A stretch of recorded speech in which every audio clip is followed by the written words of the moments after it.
Many homeowners, to solve environmental noise, spent tens of thousands to buy soundproof windows. As a result, after installation, the effect was still unsatisfactory. So, what aspects actually determine the sound insulation and noise reduction of doors and windows?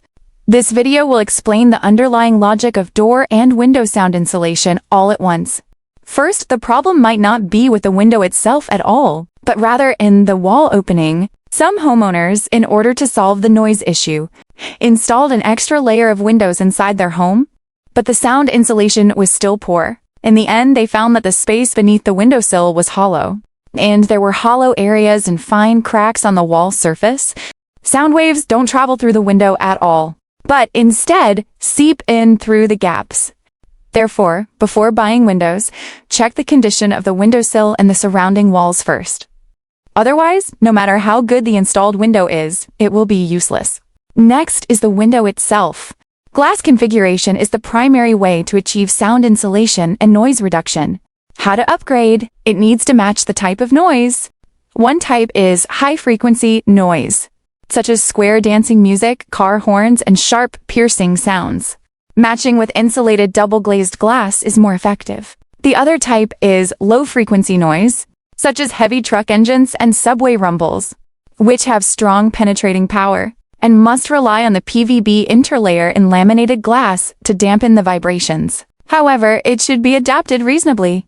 Some people, in pursuit of ultimate sound insulation, chose 4 layers of pure laminated glass, thereby lacking an air insulation layer.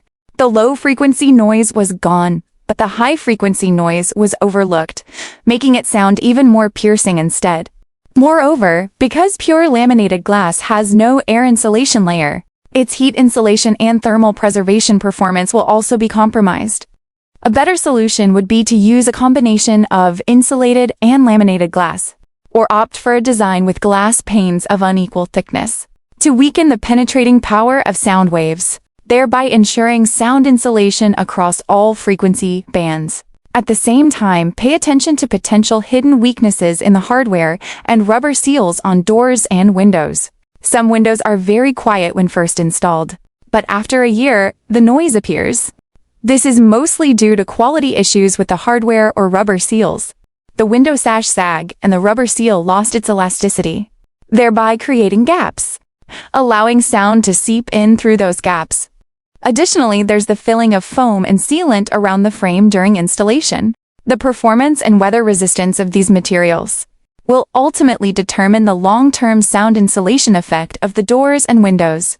Finally, a few words of honest advice for new homeowners. The ultimate noise reduction effect of doors and windows is definitely not something achievable by a single type of soundproof window. Stop spending wasted money just for the label of soundproof window. It might not even solve the specific situation in your home. Why not measure the noise level before choosing a window? Open the window and use a smartphone app to check how many decibels there are in your home when the window is open. If it's around 60 decibels, then if you choose a decent window, combined with its own configuration, good sealing, and proper installation, it can generally reduce noise by about 35 decibels. 20 to 40 decibels are within the comfort zone, so you don't need any additional upgrades. If the noise environment is severe, then when choosing windows, you should explain your noise sources clearly to the merchant, making it easier for the merchant to distinguish between low-frequency and high-frequency noise, and then choose an upgrade solution based on the product's